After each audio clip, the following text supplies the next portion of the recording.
যে শুনেন, কাশি যদি ঠিক মতো চিকিৎসা না করেন তাহলে এই কাশি কিন্তু হাঁপানিতে রূপান্তরিত হয়। রাস্তার ক্ষেত্রে গর্ত ভরাট যদি আপনি না করেন তখন পরবর্তীতে এই গর্তের কারণে রাস্তা পুরোপুরি নষ্ট হয়ে যায়। এই দেখেন, এটা এই সৌজন্যে মালেক জাপানি, উনি আমাদেরকে এই ট্রাক্টরটা দিছে।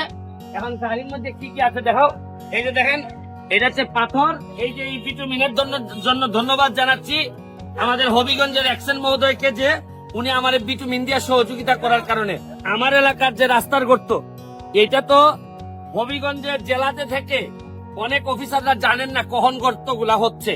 তো এই জন্য আমরা দেখায় যদি 2-3 জন কাজের লোক দিয়ে যদি এটা করাইতে পারি তাহলে কিন্তু আর কোনো সমস্যা হয় না।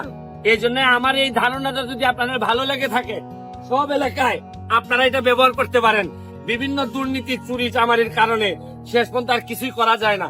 তাই আমি বলছি যে এই প্রজেক্টটা হাতে নিয়ে দেখেন, আপনার এলাকাটারে আপনি সেভ করতে পারবেন।